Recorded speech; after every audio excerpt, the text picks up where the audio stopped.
उनको मेरा है वंदन उनको मेरा। जिनकी चरणों में झुकती है वो स्वर्ग लोक की माला और स्वर्ग लोक की माला। जिनकी दर्शन को पाकर के कीर्ति मुरझाई कीर्ति मुरझाई इनकी बंधन से है जो मुरझाया हृदय हो। है वंदन उनको मेरा, है वंदन उनको मेरा। सिद्धि पाश प्रभु के सुमिरन से मिटता भव का पीरा। है वंदन उनको मेरा, है वंदन उनको मेरा। है वंदन उनको मेरा, है वंदन उनको मेरा। चलिए चलते हैं सीधे अब महाराज श्री के श्री चरणों में अपनी और आप सभी की ओर से निवेदन करते हैं महाराज श्री के चरणों में। यही महाराज श्री सभी लोग हाथ जोड़े कि आपके सानिध्य में ये कथा प्रारंभ हो, इसी भावना से हम सब मिलकर के आपके श्री चरणों में नमस्कार करते हुए प्रार्थना करते हैं कि हे महाराज श्री आप दोनों के सानिध्य में ये कथा प्रारंभ हो और आपके श्रीमुख से इसका मंगलाचरण हो। इसी भावना से आपके चरणों में त्रैवार नमोस्तु स्वामी।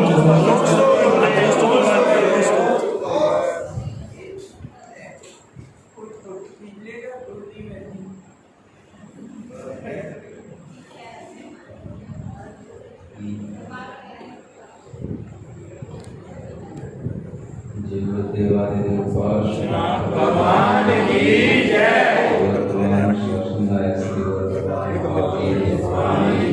जय। परम पूज्य आचार्य विद्यासागर जी महाराज की जय।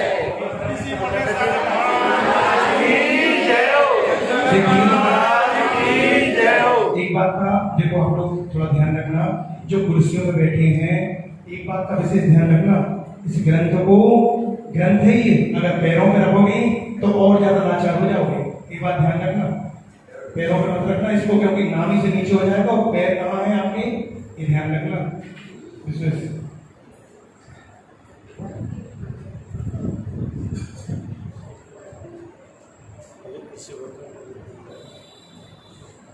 तेईसवें तीर्थंकर भगवान पार्श्वनाथ की यह कथा है, जो एक पंडित जी हैं, भूदरदास जी उनका नाम है, जिन्होंने बहुत सारे भजन काव्य इत्यादि लिखे हैं। पुराने लोग इन भजनों को काव्यों को पढ़ा करते थे और अच्छे भावों के साथ उन्होंने अपनी रचनाएं की। इसी में उन्होंने एक ये पार्श्वनाथ भगवान का पुराण लिखा है। यह 10 भव की पूरी एक कथा है और जो पूरा छंदों में, चौपाइयों में, छप्पर में, दोहा आदि में लिखा हुआ है। जब पहली बार मैंने इसको पढ़ा था तो मुझे अपने आप में अच्छा लगा था। फिर उसके बाद में इसका मैंने मुनि संघ में भी कई लोगों के साथ में इसका पठन पाठन किया। इसकी कथा के ऊपर प्रवचन भी 2010 में नरसिंहपुर में जब चातुर्मास हुआ था तो पूरे चातुर्मास में इसी कथा के ऊपर ही प्रवचन हुए थे। और उसके बाद जब कभी इसका पाठ इत्यादि समय समय पर होता रहा है, एक लोगों की जैसे गाने में रुचि रहती है, चौपाइयाँ छंद पढ़ने में रुचि रहती है, वो रुचि के अनुसार ये बहुत ही शिक्षाप्रद अच्छी चीज़ है। इसमें अनेक नीति वाक्य भी आपको मिलेंगे, सिद्धांतिक विषयों की चर्चा भी अच्छी की गई है और इसको पढ़ने से आपको एक तरफ स्वाध्याय ज्ञान ये भी होगा और एक तरफ आपके लिए आनंद भी आएगा, जैसे कि अन्यत्र भी आप लोग देखते हो कथाएं होती हैं, तो उसी रूप में आप इसे पार्श्व कथा के रूप में देख सकते हो, पढ़ सकते हो। और वैसे भी यह चातुर्मास का समय ऐसी कथा इत्यादि करने का भी होता ही है, और संयोग से पार्श्वनाथ भगवान का ये जो निर्वाण दिवस आने वाला होता है वो भी इसी श्रावण के महीने में ही आता है। तो ये सभी संयोग आपके लिए बहुत अच्छे हैं, और इस बार यह पहली बार ही हम इस तरह से पुनः आप लोगों के लिए कि थोड़ा थोड़ा सा पढ़ते भी जाएं और थोड़ा थोड़ा सा समझते भी जाएं। इस हेतु 8 दिन में इस कथा को पूर्ण करने का विचार किया है ना। वैसे तो इसका पाठ करोगे तो एक दिन में 7-8 घंटे में हो सकता है, लेकिन उसमें समझना नहीं हो पाता।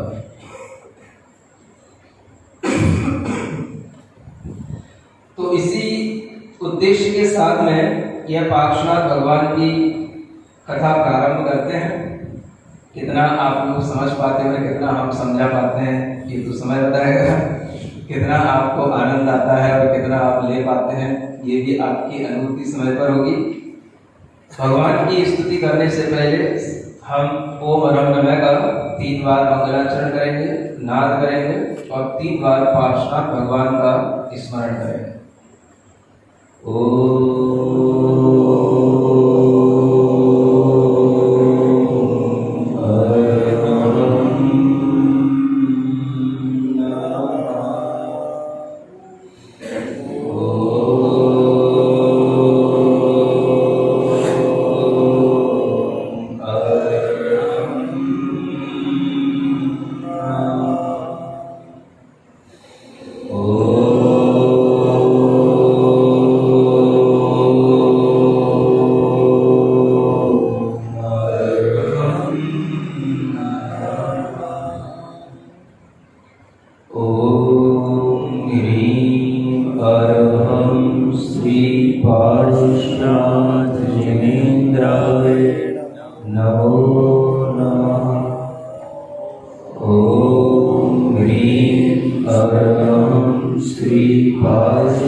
सभी लोग ग्रंथ का पहला काव्य जो दोहा में मंगलाचरण के रूप में भगवान पार्श्वनाथ के लिए ही लिखा हुआ है, उसको पढ़ते हैं।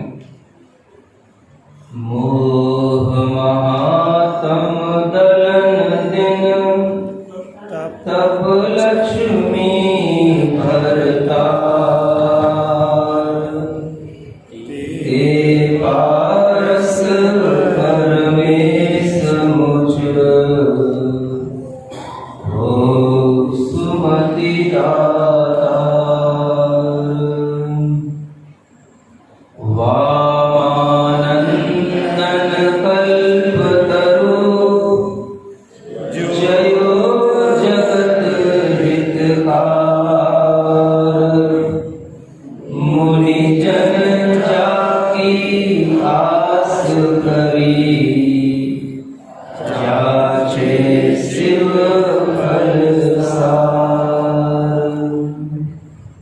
कैसे हैं भगवान पार्श्वनाथ? मोह महात्म दलन दिन। मोह रूपी महान अंधकार को दलने के लिए, नष्ट करने के लिए दिन के समान है। जैसे दिवस में उजियाला छा जाता है, ऐसे ही मोह रूपी अंधकार का नाश भगवान पार्श्वनाथ के नाम से होता है। जो तप लक्ष्मी के स्वामी हैं, ऐसे वह पार्श्वनाथ परमेश्वर मुझ पर सुमति के देने वाले हों, यानी मुझे श्रेष्ठ बुद्धि प्रदान करें। वामानंदन कल्पतरु, किनके नंदन है? वामा देवी के नंदन है, इसलिए वामानंदन कहलाते हैं। जयो जगत हितकार, जगत का हित करने वाले आप जयवंत हो, मुनिजन जाकी आस करी जांचन शिव फल सा। मुनि लोग भी जिनकी आशा करके शिव फल को प्राप्त कर लेते हैं और जिनसे शिव फल की याचना करते हैं, यानी मोक्ष फल की याचना मुनि लोग भी जिनके चरणों में बैठ करके किया करते हैं, ऐसे वह पार्श्वनाथ भगवान को नमस्कार करते हुए आगे कहते हैं, भुवन तिलक भगवंत संत जन कमल तिवायर, जगत जंतु बंधव अनंत अनुपम गुण सायर, राग नागमय मंत दंत उच्छेदन बलियति, रमाकांत अरहंत अतुल जसवंत जगतपति, महिमा महंत मुनि जन जपंत आदि अंत सबको शरण, सो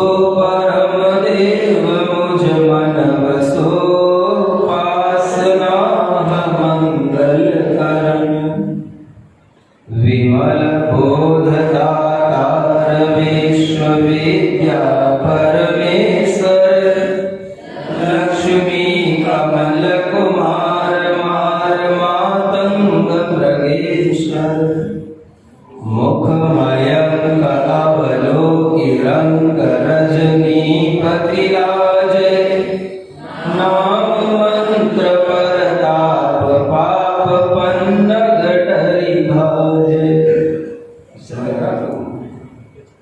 तीन लोक में जो भुवन के तिलक हैं, संत जनों के हृदय कमल के लिए, खिलाने के लिए दिवाकर के समान है, जगत के सभी जंतुओं के जो बंधव हैं, बंधु हैं, अनंत अनुपम गुणों के सागर हैं, राग रूपी नाग माने जो हाथी होता है, मदमंत हस्ती होता है, उसके दांतों को उखाड़ने के लिए अत्यंत बलवान है। किसके दांत? राग रूपी हाथी के दांतों को उखाड़ने के लिए जो बहुत बलवान है, और जो लक्ष्मी के कंत हैं, अरहंत हैं, अतुल यशवंत हैं, जगत के पति हैं, महिमा महंत हैं, मुनिजन जिनकी जाप करते हैं, आदि अंत सबको हमेशा शरण है, वह परम देव मेरे मन में बसे, ऐसे पार्श्वनाथ मेरा मंगल है। निर्मल ज्ञान को देने वाले विश्व विद्या के परमेश्वर लक्ष्मी माने अरिहंत भगवान की लक्ष्मी के लिए, लक्ष्मी कमल के लिए कुमार के समान, और मार माने कामदेव होता है, उसको मारने के लिए काम रूपी हाथी को मारने के लिए सिंह के समान, जिनके मुख रूपी चंद्रमा को अवलोकन करके रजनीपति माने चंद्रमा भी लाजे यानी लज्जित हो जाता है, ऐसे उन पार्श्वनाथ भगवान के नाम मंत्र का प्रताप सुनकर के पाप रूपी सर्प डर कर के भाग जाते हैं। समझ में आ रहा है जी?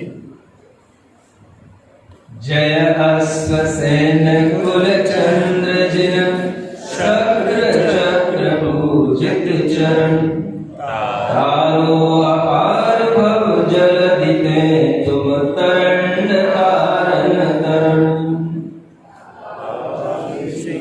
अश्वसेन के कुल के जिन चंद्र हैं, अश्वसेन उनके पिता का नाम है, शक्रों के समूह से जो हमेशा देवों के समूह से जिनके चरण पूजित रहे हैं, ऐसे अपार संसार से पार लगाने के लिए आप तरंड माने एक नाव के समान हैं। बाघ सिंह होई विषम विषधर नहीं डंके, भूत प्रेत बेताल ब्याल बैरी मन संकर, सागिनी आगिनी अगनि चोर नहीं भय उपजावे, रोग सोग सब जाहि विपत नेरे नहीं आवे। नेरे जानते हो? पास में नहीं आवे है ना? सागिनी डागनी अग्नि चोर, ये इनके जो भय है वो कभी उत्पन्न नहीं होते हैं जो भगवान पार्श्वनाथ की शरण में रहते हैं। रोग शोक सब विपत्तियां चली जाती हैं, कहीं पास में नहीं आती हैं जो भगवान पार्श्वनाथ की इस कथा को पढ़ते हैं।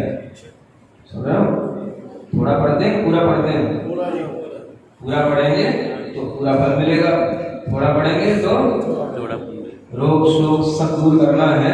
तो क्या करना है? भगवान पार्श्वनाथ की शरण में उनकी कथा को सिर्फ सुनना ही है, उससे ही पाप भागे, है ना। और आपका तो सवाल है पढ़ने को मिल रहा है।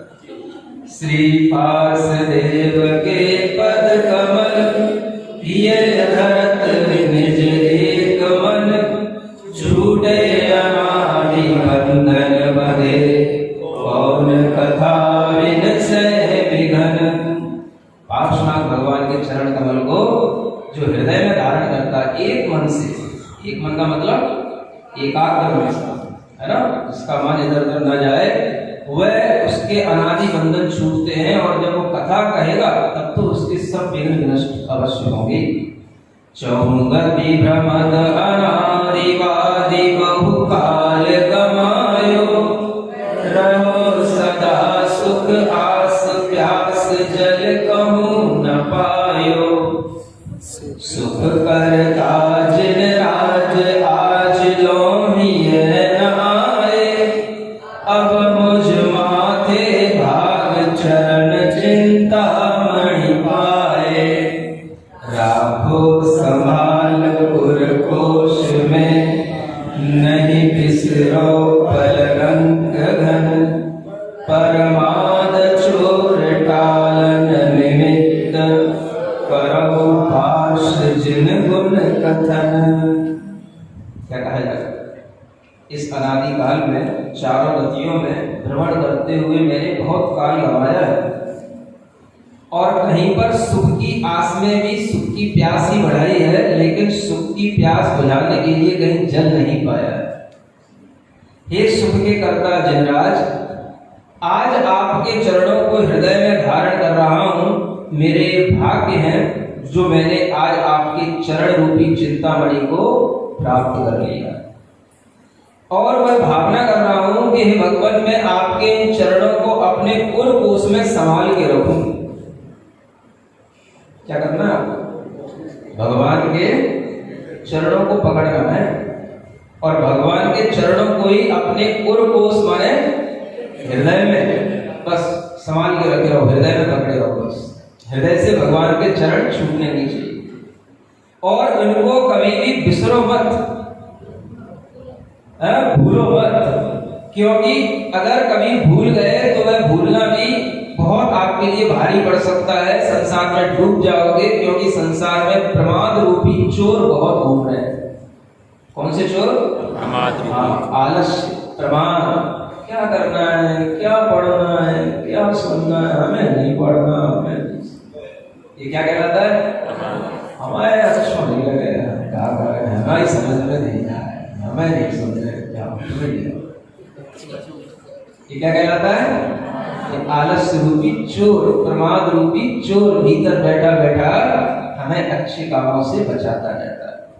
तो उस प्रमाद रूपी चोर को टालने के निमित्त हे पार्श्वनाथ भगवान, आपकी मैं गुणों की कथा करने जा रहा हूं, जिससे कि मेरे पास में, मुझ रंग के पास में जो थोड़ा सा आपके चरणों का धन मिला है, ये भी छूट ना जाए। सुन रहे हो? क्या मिला है अपने को? पार्श्वनाथ भगवान के चरणों का धन मिला है। चरण ही चिंतामणि रत्न है, इनको अपने उर में संभाल के रखो, भूलना नहीं। तभी आपका ये जीवन पूरा का पूरा धर्ममय गुजरेगा, और तभी आपको अगले भाव में कुछ मिलेगा। समझ आ रहा है? तो इन चरणों की पूजा निरंतर बनी रहे, इसके लिए यह प्रार्थना गुण जिनेंद्र भगवान के गुणों के माध्यम से की जा रही है। आगे अब यह चौपाई छंद आने वाला है, जो आपका अच्छे परिचित छंद है, और इस छंद को, है ना, आप लोग अच्छे से पढ़ सकते हो, पढ़ो। पहले यहाँ पर 24 भगवान की स्तुति इत्यादि करके मंगलाचरण किया जा रहा है। बंदो तीर्थंकर 24, बंदो सिद्ध बसे जगसीस, बंदो आचार्य उपधाय, बंदो परम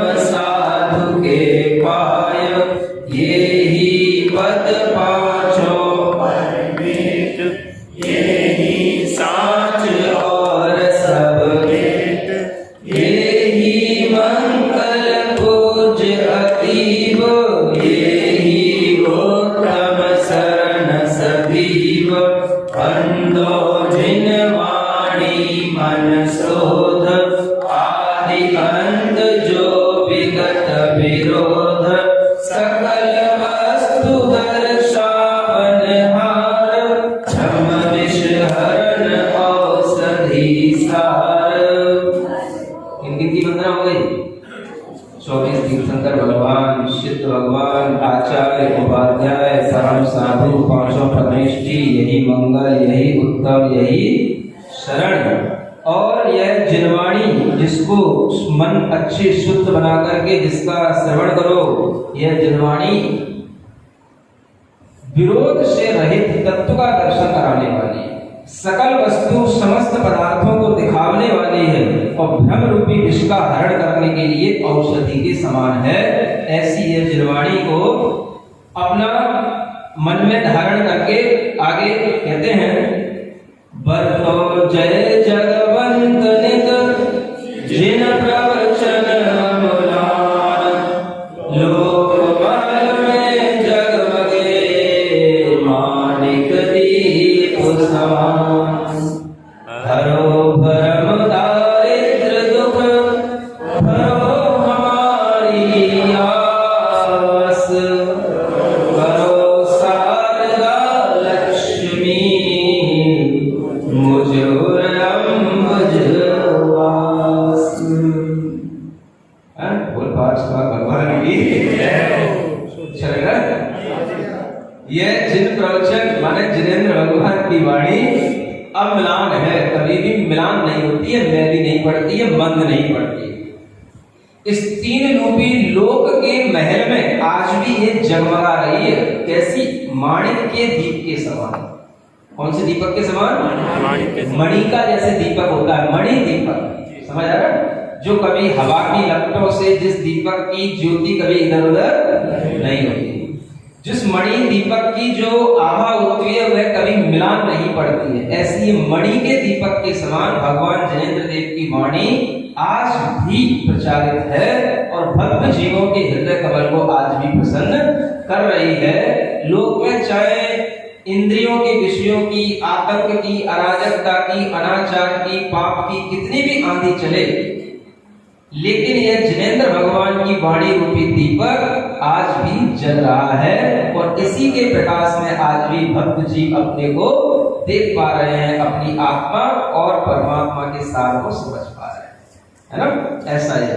मेरे भ्रम रूपी दारिद्र दुख को हे भगवान हरो और हे शारदा लक्ष्मी मेरे पुर अंबुज में वास करो। शारदा का मतलब भगवान जिनेंद्र देव की वाणी सबसे बड़ी लक्ष्मी है जो आपको प्रदान किया है ना? ये बात अलग है कि फ्री में दी जा रही है, इसलिए आपको उसकी कीमत समझ आए या ना आए। चिंतामणि चरण भगवान की फ्री में आपको दिला रहे हैं, भगवान की वाणी जिनेंद्र भगवान की शारदा रूपी लक्ष्मी आपको फ्री में मिल रही है। इस फ्री की चीज को भी कीमत के साथ देख करके, श्रद्धा के साथ समझ करके इसका उपयोग करना है। आगे चौपाई पढ़ते हो? चलो। मंगल भवन आगे के पेज पर एक दोहा लिखा हुआ है। चौपाई के उस दोहे को बीच बीच में पढ़ते जाएंगे ताकि आपके आनंद में थोड़ी और वृद्धि होती चली जाए। हाँ, बीच बीच में जहाँ चौपाई आएगी इसको आगे पीछे कहीं पढ़ना। यहाँ पढ़ो।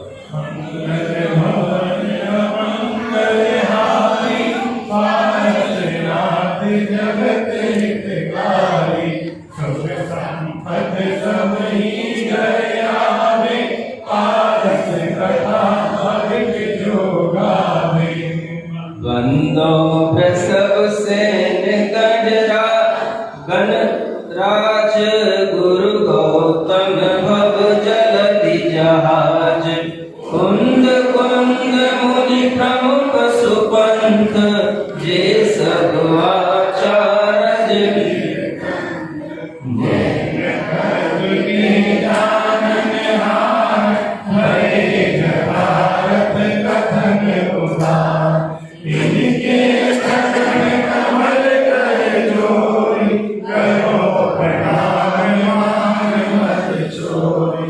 सकल पूज्य पद पूज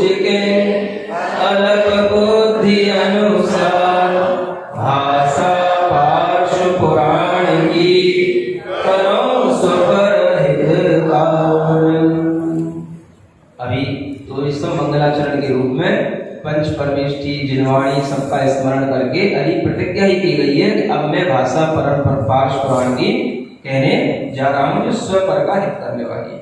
हाँ स्वपर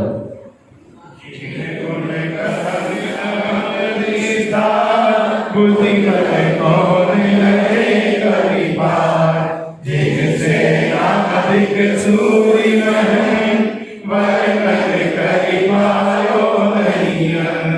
तो अब अंतमति धन और कौन गलती में जिनकी डोर, जो बहुभार गयंदन बहे सो क्यों दीन ससन बहे। अभी भी अपनी अल्प ज्ञान की भावना करते हुए कि मैं जो भगवान की कथा करने जा रहा हूँ ये तो मेरे लिए बहुत ही असंभव जैसा काम है, क्योंकि बड़े बड़े जिनसेन आदि आचार्य हुए हैं उनका वर्णन करने में जब उसका अंत नहीं पाए तो हम भगवान की कथा का वर्णन कैसे कर सकते हैं।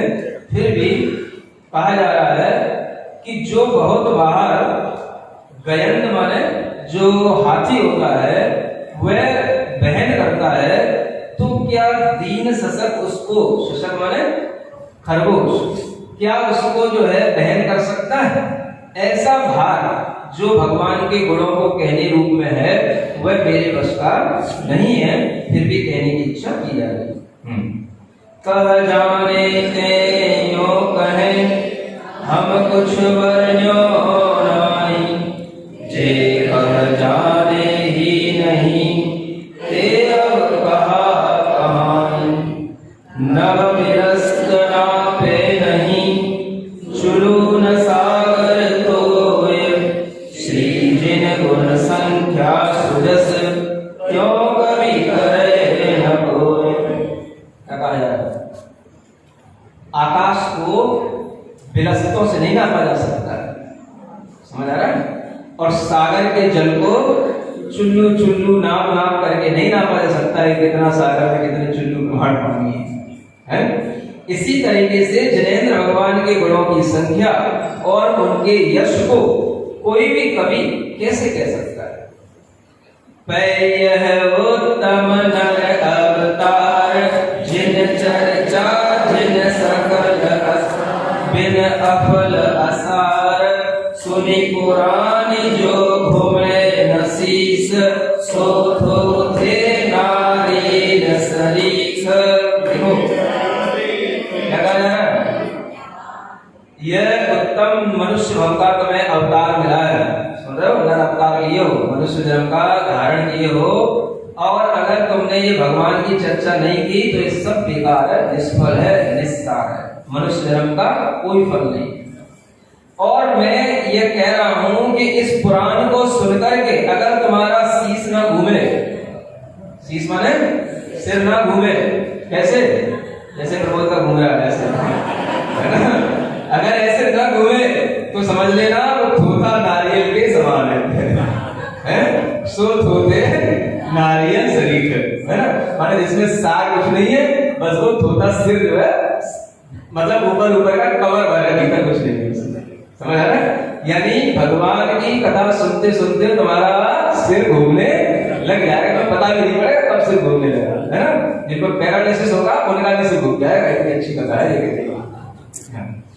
जिन चरित्र जे सुने न कान, देह के क्षेत्र समान, जा मुख जैन कथा नहीं होय, जीव भुजंगनि को बिल सोय, या प्रकार यह उद्यम जोग, कहत पुराण न पंडित लोग, जिन गुण गान सुधारस न्याय, सेवक अल्प जन्म जुर।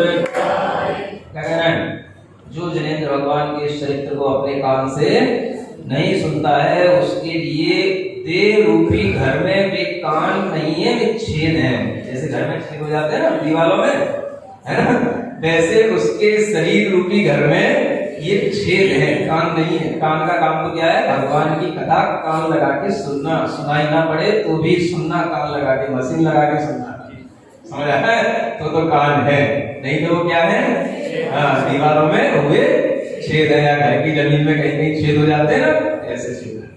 और जिसके मुख में जैन कथा नहीं हुए, जिसके मुख में कभी जैन कथा नहीं आई, जिनेंद्र भगवान की कथा जिसने कही नहीं, समझ आ रहा है, पढ़ी नहीं, उसका मुख नहीं है। क्या है? भुजंगन को बिल है वो। भुजंगन जानते हो? सर्पों को बिल है, और उस बिल में सर्प जैसे लपलपाता रहता है, जैसे जीभ वाली सर्प की तरह लपलपाती रहती है। समझ आ रहा है? इसलिए अपने मुंह को और अपनी जीभ को सार्थक कर लो भगवान की कथा पढ़ करके, है ना? इसलिए आपको पढ़वाया जा रहा है। तो अब आपका मुख कहलाएगा, क्योंकि अब आप क्या कर रहे हो? भगवान की कथा पढ़ रहे हो। इससे पहले आपका मुख क्या था? सर्प का बिल था, जिसने जिह्वा रूपी सर्प कभी बाहर निकलता था, कभी भीतर, ऐसे सर्प करता है, लपलपाता रहता है, हिलता रहता है ना? ऐसे जीव के समान सर्प अपने मुंह में बैठा था, जिसके कारण से हमने कभी अपने मुख का कोई उपयोग नहीं किया। बुरा मानने की बात है नहीं, जो लिखा है वो पढ़ा जाए, उसी को समझा, ठीक है ना? तो इस प्रकार से जो युद्धम करता है वही पंडित कहलाता है। जिनेंद्र भगवान के गुणों का गान करने से यह अल्प हमारा जो थोड़ा सा ये जन्म मिला है, ये भी सार्थक हो जाता है ना? अब ये घनाक्षरी काव्य, जो कवि काव्य हित आगम के अक्षर को अर्थ विचार कोनो सिद्धि शुभ ध्यान की, और वह पाठ जब भूपर प्रकट हुए, पढ़ सुने जीव तिन प्राप्ति भय ज्ञान की। ऐसे निज कर को विचार हित हेतु हम उद्यम कियो है, नहीं मान अभिमान की। ज्ञान रस चाखा भई ऐसी अभिलाषा, अब करू जोरी भाषा जिन पारस पुराण की। बोलो प्रार्थना भगवान की जय। क्या कह रहे हैं, है ना? जब तक यह कवि काव्य के कारण से आगम के अक्षरों का अर्थ का विचार नहीं करता है, तब तक हमें शुभ ध्यान की भी सिद्धि नहीं होती। आगम के अक्षरों में क्या लिखा है उनका विचार करो, जब हम विचार करेंगे तभी हमें शुभ ध्यान होगा, है ना? और जब तक इस भू पर माने इस धरती पर ऐसे पाठ प्रकट नहीं होते हैं और इन पाठों को पढ़ा सुना नहीं जाता है, तब तक ज्ञान की प्राप्ति नहीं होती है। ऐसा मैं अपने मन में विचार करके अपने लिए और दूसरों के हित के लिए भी ये उद्यम कर रहा हूँ। मुझे इसमें कोई अभिमान की बात नहीं है, समझ आ रहा है? कवि स्वयं कह रहे हैं, मैं अपने अभिमान से नहीं कर रहा हूँ ये कि लोग मुझे समझें कि मैं बहुत बड़ा पंडित था, कवि था, बहुत बड़े बड़े अच्छे काव्य लिख लेता था, ऐसे अभिमान से नहीं कर रहा हूँ, है ना? ज्ञान रस को चाखने के लिए अभिलाषा हुई है, इसलिए भगवान पार्श्वनाथ की पुराण कहने की भावना यहाँ पर प्रकट हो रही है। आगे जैन ग्रंथन के करता कवींद्र भय, करी देव भाषा महाबुद्धि फल लीनो है। अक्षर मिताई तथा अर्थ की गंभीरताई, फल ललिताई जहाँ आई रीत तीनों है। काल के प्रभाव के ग्रंथन के पाठी, अब धीमत अनंग ऐसो आयो दिन हीनो है। तातई समय जोग पढ़े बाल बुद्धि लोग, पारस पुराण पाठ भाषा बद्ध कीनो है। क्या कह रहे हैं? जो आचार्यों ने अनेक ग्रंथ लिखे हैं और उन ग्रंथों में देव भाषा बोल दी जाती है, संस्कृत भाषा में लिखे हैं, है ना? उसके लिए बहुत बुद्धि चाहिए। उनके छंद काव्य अलंकारों को समझने के लिए, उनकी संस्कृत को पढ़ने के लिए बहुत बुद्धि चाहिए। कब पढ़ेंगे संस्कृत, कब पढ़ेंगे छंद काव्य, और कब मिलेगा वो ज्ञान तब उनको समझ पाएंगे। काल का प्रभाव ऐसा है कि अब तो ग्रंथन के उन ग्रंथों के पाठी तो अब दिखते ही नहीं है, कोई उन ग्रंथों को पढ़ता ही नहीं है, और बुद्धि ऐसी अल्प हो गई है और आए दिन और हीन होती चली जा रही है। ऐसे में सब बाल बच्चे सब लोग इसको पढ़ें, इसलिए यह पार्थ पुराण की कथा हिंदी भाषा में ऐसी बद्ध निबद्ध की गई है, और ऐसे इसीलिए इस उद्देश्य के साथ में इसको रचाया गया। समझ आ रहा है? उद्देश्य बताया जा रहा है ताकि आपका दिमाग ठीक हो जाए और आप, है ना, अपने आप को क्या समझें, पंडित ना समझें, बाल बुद्धि समझ करके बाल हो वृद्ध हो सभी इस कथा का आनंद ले सकते हैं। दोहा आगे। शक्ति भक्ति बल कवि न कहे, जिन गुण वर्णे जाई। मैं अब वर्णो भक्ति बस, शक्ति मूल मुझ नाई। वर्णो पूर्व कथित क्रम, ग्रंथ अर्थ अवधारी। सुगम रूप संक्षेप सो, सुनो सभी नर नारी। बोलो बाप सुना भगवान की जय हो, है ना? मंगलहारी पारसनाथ जगत हितकारी। सुख संपत सबही गयारे, पारस कथा भविक जो गावे। हाँ पढ़ो शुरू करो। भगत दीस दीपन परिधान, राज करी नगरी शुभ धाम। राज करे सैनिक रूपाल, नीलवंत रथ पुण्य विशाल। छायक संग दर्शन सार, रूपशील सब गुण आधार। तिनके घर अंते वरगना, पटरानी रानी चेतना। जाके गुण बरकत बहुबार, प्रिया लगे कथा बढ़ी जाए।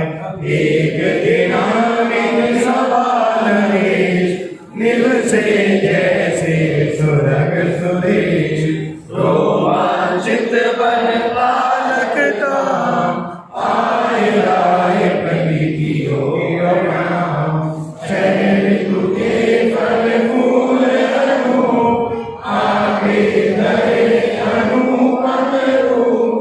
हाथ जोड़ विनवे वन पार, विपुलाचल पर्वत के भार। वर्धमान तीर्थन कर आए राजन पुण्य प्रताप। महिमा कछु वर्णी नहीं जाय, इंद्रादिक सेवे सब पाए। समो शरण संपत्ति की कथा, मोह पे कही जाए कि कथा। माली वचन सुने सुखदाय, हर्षो राजा अंग नमाय।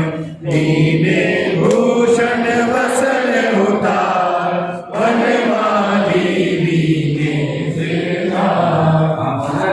पैर क्या चल रहा है कि बस सिर हिल रहा है? मुनि मुनि बन गए ना, दीने भूषण भूषण उतार। मगध देश में है ना राज रही नगरी है, और वहां पर राजा श्रेणिक वहां के राजा हैं, और वह नीतिवान हैं, ऐसे पुण्य को धारण करने वाले हैं, छायक सम्यक दृष्टि हैं, रूप सील सभी गुणों के आधार हैं। जिनके घर में एक पटरानी है जिसका नाम छेलना है, जिसके गुणों की भी वर्णन करने में तो बहुत बिरिया लग जाए है। बिरिया माने बहुत टाइम लग जाए, इसलिए कथा बढ़ी जाए। तो कथा न बढ़ाने के लिए मैं वही बात छोड़ता हूँ कि एक दिन राजा श्रेणिक अपने सभा में बैठे थे, और वहां पर उस नगर में 6 ऋतु के फूल एक साथ फलने लगे। समझ आ रहा है? और ये सब देख करके वहां का जो वनपाल था वो आश्चर्य में पड़ गया। क्यों पड़ गया? क्योंकि ये क्या होने लगा, 6 ऋतु के फूल एक साथ आ गए। लेकिन जब उसे पता पड़ा कि क्यों हुआ ऐसा, तो उसने देखा कि विपुलाचल पर्वत पर भगवान महावीर स्वामी का अवसर आता है, और वह ऐसा जान करके राजा के पास जाता है और कहता है, राजन आपके पुण्य प्रताप से भगवान महावीर स्वामी का संवत्सरण इसी राज रही में विपुलाचल पर्वत पर आया है। जब राजा ऐसा सुनता है तो माली के वचन सुनकर के इतना हर्षित होता है कि उसी समय पर राजा अपने शरीर को झुका करके भगवान को प्रणाम करता है और अपने भूषण वस्त्र उतार करके उस माली के लिए दे देता है ना। बढ़िया। साथ कहने सम्मुख जाय, कियो भरोच विनय नगराय। आनंद मेरी नगर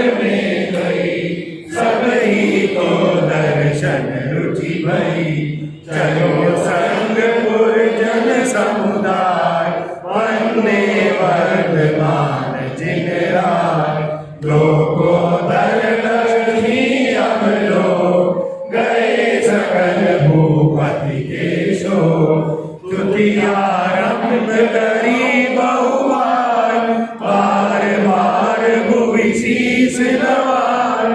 गौतम गुरु पूजे कर जोर, नर कोठे बैठो मत छोर।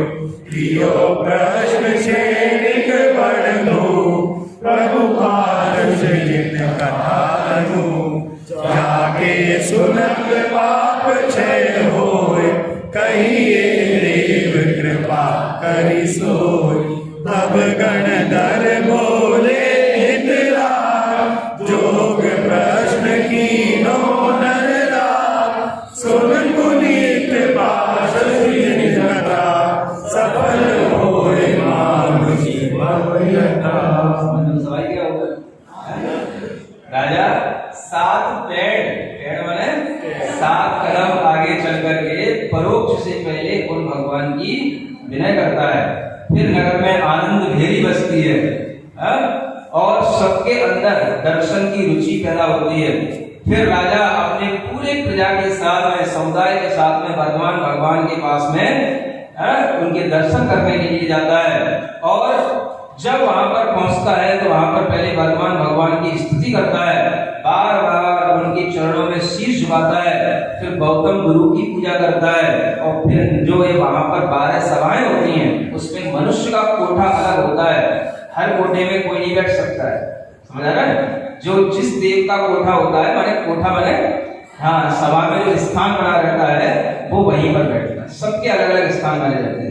भवनवासी देवों के अलग, उनकी देवियों के अलग, व्यंतर देवों के अलग, उनकी देवियों के अलग, ज्योतिष देवों के अलग, देवियों के अलग, वैमानिक देवों के अलग, देवियों के, पशुओं के अलग, मुनि महाराज का अलग, समझ आ रहा है? और वह किस कोठे में जाकर के बैठ गया? तो वह मनुष्य के कोठे में जाकर के बैठ गया, समझ आ रहा है? इसलिए अपनी अपनी लाइन में आकर के बैठा करो हमेशा।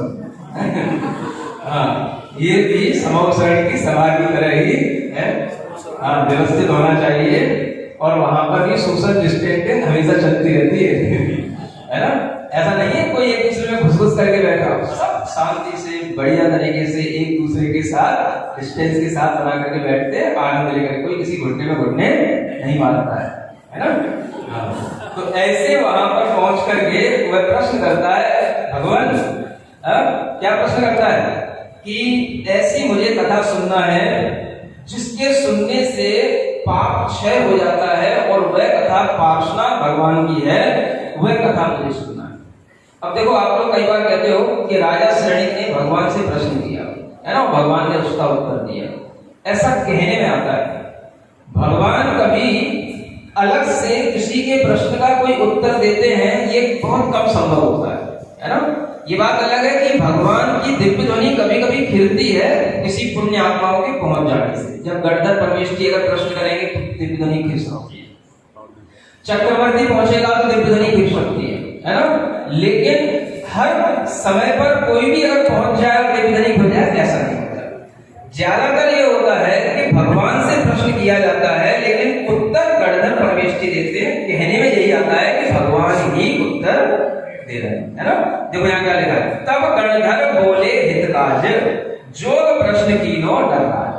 माने यहाँ पर राजा सैनिक ने प्रश्न किया तो गणधर उसका उत्तर दे रहे हैं। और यही पार्श्वजन कथा तुम्हारे मनुष्य जीवन को सफल बनाने में सार्थक होगी, इसलिए वह हम कथा को अब यहाँ कहने जा रहे हैं। ऐसा गणधर देव कहते हैं। दोहा, ये विधि जो मगधेश प्रति भयो चरित गणराज, ताहि क्रम आए कहत आचार्य पर काज। तिन्ही के अनुसार कहूँ किमपि विस्तार, जैन कथा कल्पित नहीं यद जानो निर्धार। जैन वचन वारिधि अगम पानी अर्थ अनु मति भाजन भर भर लिए जिन आगम रूप। कहा जा रहा है जैसी कथा गणधर ने कही थी, आचार्यों ने वो कथाएं लिखी हैं, वही कथा आपके लिए यहाँ पर हम लिखने जा रहे हैं। और ये जो जैन कथा है, जिनेंद्र भगवान की कथा, इसमें कोई कल्पना नहीं है। समझ आ रहा है? दुनिया में जितने भी कथाएं मिलेंगी सब कल्पनाओं में मिलेंगी। हाँ, भगवान के नाम पर भी किताबें मिलेंगी तो सब कल्पनाएं मिलेंगी। भगवान ने किताब लिखी, भगवान की किताब लिखते हैं। समझ आ रहा है? तो ऐसी कल्पनाओं में दुनिया डूबी हुई है। यथार्थ आपको यहाँ दिखाया जा रहा है कि पार्श्वनाथ भगवान कैसे भगवान बने। और ये जो वचन है जिनेंद्र भगवान के वचन, ये कभी भी असत्य नहीं होते हैं। इन भगवान के वचनों में जो सार है वह आप अपने मति बने बुद्धि रूपी पात्र में जितना भर सको उतना भर लेना, और जितना बाहर फैल जाए उसकी कोई चिंता मत करना, क्योंकि जिसकी जितनी बुद्धि होगी उसकी बुद्धि में उतना ही समाएगा, है ना। अब यहाँ से ये तो वही पीठ का पहला अधिकार अब यहाँ से प्रारंभ होता है। चौपाई पढ़िए। मंगल भवने मंगलहारी पारसनाथ जगत हितकारी सुख संपत्ति सब ही घर आए पारसनाथ मुक्ति होए। जम्बूद्वीप ले सूरज मंडल की युगहार अर्ध सुमेरु प्रदीपा परीक्षित तीरथ जारा तारागण मकरंद बनो सुर नर संग भ्रमर कुलयो लवण समुद्र सरोवर का दीप बिलोय कमल महान लक्ष्य महायोजन विस्तार बसे विविध रचना आधार दक्षिण भरत धनुष संतान पर्वत फणस नदी जुगवान मानो सागर प्रति अनुमान आनंद तीर चार जग जान ऐसो बाती विरायत के छहो खंड पंडित छवि दे आज गणेश बसे कामाई धर्म कर्म कछु जाने नाई उत्तम आरज कंठ बजाय देश सुरंग बसे मनहार जन कुल जहाँ रहे बहुमाती पास पास सोए पुरबांदी सरवर नदी शैल उद्यान वन उपवन सो शोभा नगर गोदनपुर मानो भूमि देवलोक की उपमा धरे समय विधि देखत मन हरे। यहाँ बैठे बैठे बोधनपुर पहुंच गए। बोधनपुर कहाँ है? देखो कहाँ से शुरू किया है वर्णन। ये जो द्वीप है ये जम्बू द्वीप कहलाता है। समझ आ रहा है? और इस जम्बू द्वीप के बीचों बीच में सुमेरु पर्वत है, जो कर्णिका की जैसे कोई है ना कमल हो उसकी कर्णिका होती है, उसकी तरह सुमेरु पर्वत बीचों बीच में होता है। और उसमें अनेक क्षेत्र हैं, पर्वत हैं, लेकिन दक्षिण दिशा की तरफ एक भरत क्षेत्र है ना। और उस भरत क्षेत्र में आर्यखंड भी है और मिलेच्छ खंड भी है। एक आर्यखंड होता है और 5 मिलेच्छ खंड होते हैं। ऐसे मिलाकर के 6 खंड कहलाते हैं। जो चक्रवर्ती होता है 6 खंड का राजा इसी कारण से कहा जाता है, तो पूरा का पूरा 6 खंडों को जीत लेता है। तो 5 जो मिलेच्छ खंड होते हैं उन मिलेच्छ खंडों में कुछ धर्म कर्म कुछ नहीं होता है। समझ आ रहा? कोई भगवान के मंदिर नहीं होते, कोई उपदेश नहीं होते, कोई धर्म कथाएं नहीं होती, कुछ भी धर्म का आचरण नहीं होता। सिर्फ बस खाना पीना मौज मस्ती बस अभी काम रहता है। समझ आ रहा है? तो वह मिलेच्छों का आचरण वो अलग होता है। आर्यखंड एक ऐसा है जहां पर धर्म होता है और इसी आर्यखंड में धर्म की देशना दी जाती है। तीर्थंकर भी इसी आर्यखंड में ही अपना विहार करते हैं और उसी आर्यखंड में एक नगर है जिसका नाम है पोदनपुर। समझ आ रहा है? वह पोदनपुर नगर बड़ा मनोहर है, देवलोक की उपमा को धारण करने वाला है और जिसमें मनहर सभी प्रकार के विषय दिखाई देते हैं। माने ऐसे उस नगर का वर्णन करते हुए यहाँ पर आगे कहा जा रहा है, तुंगकोट खाई सजल सघन बाग ग्रह पाती, चौपट चौक बाजार सो है पुर बहुभांति, ठाम ठाम गोपुर बसे वापी सरवर कूप, इदम स्वर्ग ने भूमि को भेजी भेंट रहूं। तो पोदनपुर नगर इतना सुंदर लगता है कि वहां पर बड़े बड़े ऊंचे ऊंचे तो कोट होते हैं, है ना? कोट जानते हो? कभी लाल किला देखा है? हाँ, ऐसे जो गोलाई में बनाए जाते हैं कोट कहलाते हैं। समझ आ रहा है? हाँ, बाउंड्री, उसमें बीच फिर उसके आगे खाई होती है जिससे कि कोई दूसरा बाहर का देश का या नगर का व्यक्ति उस नगर में आ ना सके और जब आए तो द्वार से आए। गोपुर होते हैं दरवाजे। कभी आप देख रहे पुराने शहरों में आज भी नगर में दरवाजे बने हुए रहते हैं, गोपुर कहलाते हैं। समझ आ रहा है? अगर वो दरवाजा बंद हो जाता है नगर में एंट्री बंद हो जाती है। पूरे नगर की गोपुर दरवाजे होते हैं। समझ आ रहा है? कई नगरों में बने रहते हैं, आज भी पुराने बने हुए रहते हैं पुराने दरवाजे, ऐसे पत्थर के गिले टाइप उनके बीच से निकलते हैं ऐसे। हाँ, बिल्कुल जैसे रेलवे पुल से कभी नीचे निकलो वैसा लगता है ना? तो ऐसे ठाम ठाम गोपुर बसे, माने जगह जगह पर वहां ऐसे दरवाजे गोपुर लगे हुए हैं, बड़ी बड़ी बापियां हैं, सरोवर हैं, है ना? और चौराहों पर बाजार लगे हुए हैं।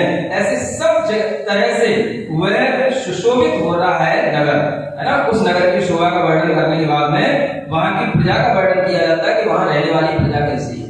पढ़िए, मंगल भवन मंगलहारी आनस नाथ जगत हितकारी, सुख संपत्ति समझी कर आवे, पारस करा भविक जो गावे। जैनी प्रजा जहाँ परवीन, बसे दान पूजा व्रत लीन, जैन भवन ऊंचे अति बने, शिखर पूजा शोभित गणे, ये विधि पुरुषोभाधिकार, वर्णन कर लगे बहुपार, राज करे राजा अरविंद, सोहे मानो स्वर्ग सुरेन, पावे प्रजा कुमति इंद्रकली, प्रीति वेद मंडित बुद्ध बली, दया नाम सज्जन गंभीर, गुण रागी त्यागी रणधीर, तिस भूपति के विप्र सुजान, विश्व कोटि मंत्री बुद्धिमान, ताके दिया सती, रूपशील गुण लक्षणवती, दोहे पुत्र तिनके अवतरे, पाप पुण्य की पट तर करे, जेठो नंदन कमट कुपूर, दूजो पुत्र सुधी मयूर। बात तो नहीं आ रहा है? जैनी प्रजा जहां परवीण, है ना? जहां पर बहुत ही कुशलता के साथ में जैनी प्रजा रहती है। समझ आ रहा है? पोदनपुर में बहुत जैन है, बड़े बड़े जिन मंदिर बने हुए हैं, ऊंचे ऊंचे शिखर हैं और जिसकी शोभा का वर्णन करा जाएगा तो फिर बहुत देर लग जाएगी, इसलिए वहां से शुरू करके क्या कहते हैं, वहां के राजा अरविंद है। क्या नाम है राजा का? अरविंद है। और वह मानो स्वर्ग के राजा हो, स्वर्ग के सुरेंद्र हो, ऐसे वहां पर राज्य करते हैं और अपनी प्रजा का पालन करते हैं। प्रजा की बुद्धि कभी भी वो बिगड़ने नहीं देते हैं। नीति की बेल जानते हो? हाँ, वो नीति माने हमेशा न्याय नीति से ही प्रजा का पालन किया जाता है। दया के स्थान है, सज्जन है, गंभीर है, गुणों में अनुराग रखते हैं, त्यागी भी हैं और रण में भी माने संग्राम में भी बहुत कुशलता के साथ में जीत हासिल करके आते हैं। ऐसे भूपति हैं वो राजा अरविंद। उनके यहाँ पर एक विप्र माने ब्राह्मण जाति के एक विश्वभूति नाम के मंत्री रहते थे। उनके मंत्री थे कौन थे? नाम याद रखना, समझ आ रहा है? और वो मंत्री कौन से कैसे थे? ब्राह्मण। विप्र माने ब्राह्मण। उनकी एक स्त्री थी, क्या नाम था? अनुदरी। क्या नाम था? वो सती थी। रूप, शील और गुण सब लक्षणों से युक्त थी, है ना? लक्षण समझते हो? अच्छे अच्छे गुणों से सहित थी। उसके 2 पुत्र थे। कितने थे? लेकिन देखो क्या लिखा है ना? वो 2 पुण्य ऐसा, 2 पुत्र ऐसा लगता है कि एक पाप के रूप में अवतरित हुआ है, एक पुण्य के रूप में अवतरित, है ना? माने एक पाप की कथा है, एक पुण्य की कथा है। समझ आ रहा है? ऐसा मतलब जेठो नंदन कमठ कपूत, जो बड़ा पुत्र है जेठो, उसका नाम क्या है? कमठ है, वो कुपूत है। और दूजो पुत्र सुधीर मरुभूत, दूजा पुत्र उसका नाम है मरुभूत। अब बताओ, आप लोग कहते हो संस्कारों से ही बच्चों के संस्कार होते हैं। अब एक ही माँ है, एक ही पिता है, समझ आ रहा है? और एक ही कोख से 2 पुत्र जन्म ले रहे हैं। एक पाप की, है ना, एक खान है, एक पुण्य की खान है। क्या कर सकते हो, है ना? कुछ तो जीवों के अपने अपने पाप पुण्य होते हैं जो उनको एक साथ संयोग बना करके कहीं ना कहीं उत्पन्न करा देते हैं। समझ पा रहे हैं? ये हर कुछ अपने ही संस्कार या अपने ही पुरुषार्थ से नहीं हो सकता। बहुत कुछ तो उस जीव का भी पुण्य पाप रहता है।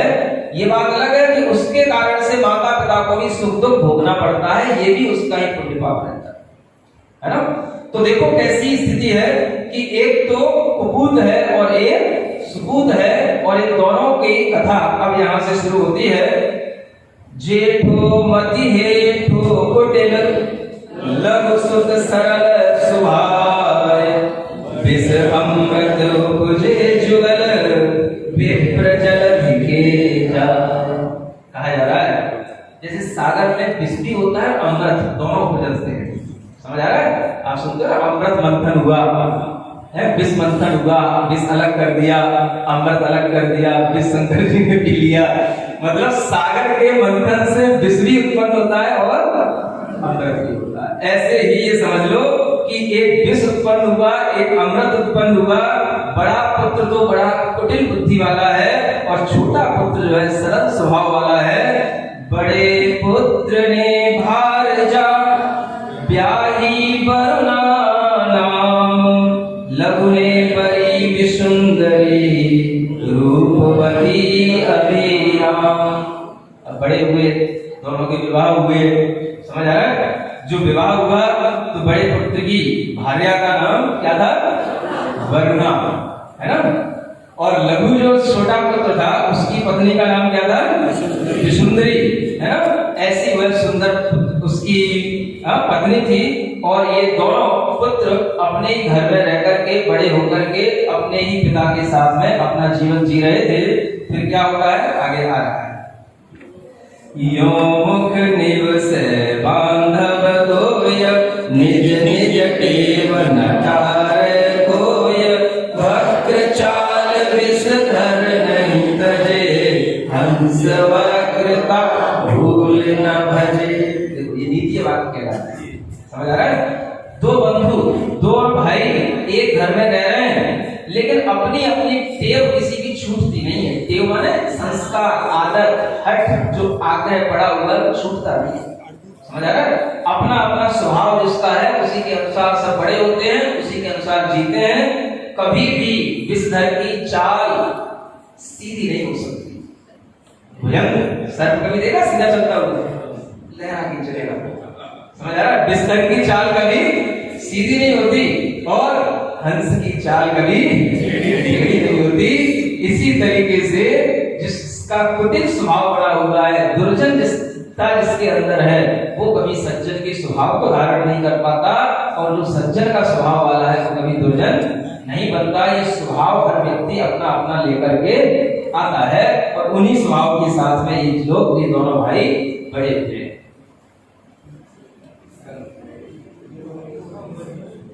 उपजे एक ही गर्भ सो सज्जन दुर्जन ये, लोभ कवच रक्षा करे हाड़ो खंडे से।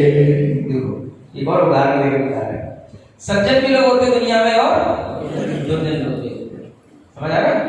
अंतर क्या होता है कि सज्जन अपनी हमेशा सज्जनताई के साथ जीता है, निर्लोभता के साथ, साधु वृत्ति के साथ, सरलता के साथ, छल कपट के बिना जीता है। और दुर्जन पक पक पर कपट कर लें, छल कर लें, लोगों को फंसा लें, इस तरह की अपनी कुटिलता के साथ जीता है, वो कभी अपनी दुर्जनता नहीं छोड़ता, है ना?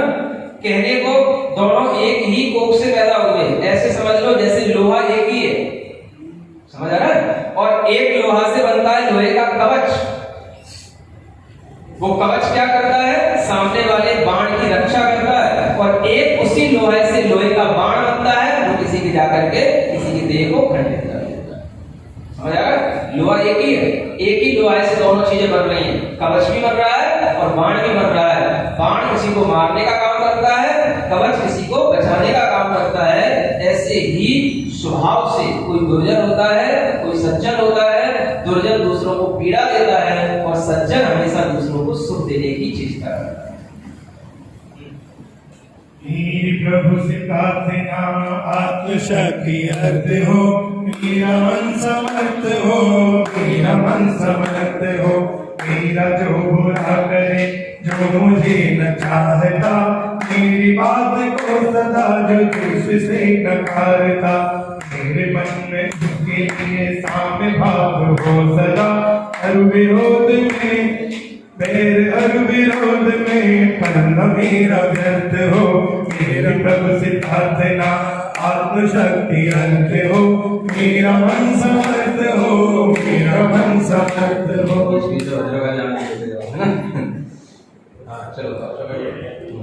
अति सज्जन मरुभूति कुमार, नीति शास्त्र को जाननहार, सबको इष्ट सकल गुण दे, राजा प्रजा करे सबने। एक दिया भूपति मंत्री, श्वेत माल देखो निजसी, जो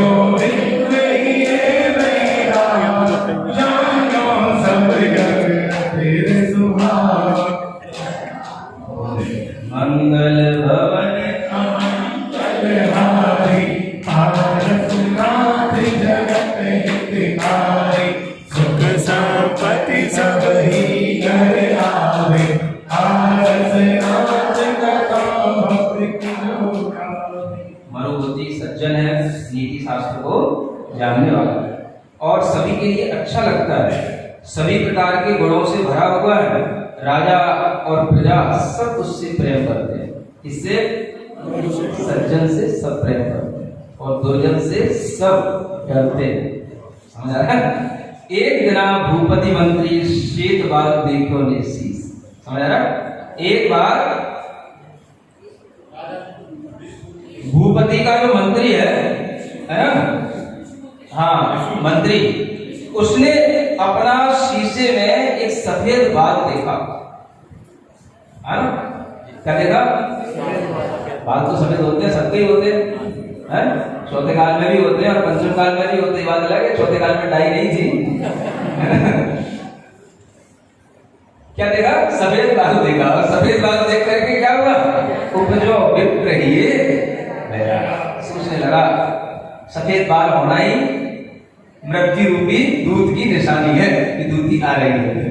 समझ आया? अब चेत जा।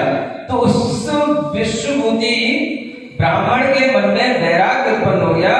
सोचने लगा ये सारा संसार अस्थिर है, चंचल है, इस संसार में कुछ भी सार नहीं है। और फिर क्या सोचता है? तो कितना अच्छा दुआ है, ध्यान रखना इसको।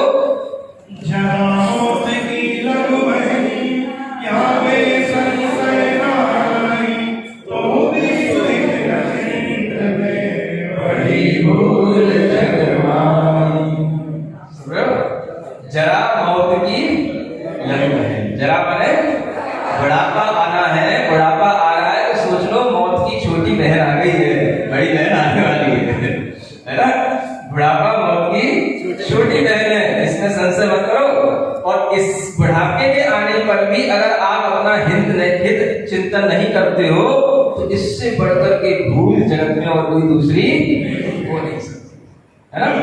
मंगल भवन अमंगल हारी, नाथ जगत हितकारी, सुख संपत्ति सब ही घर आवे, पारस प्रताप बहुत जो गावे।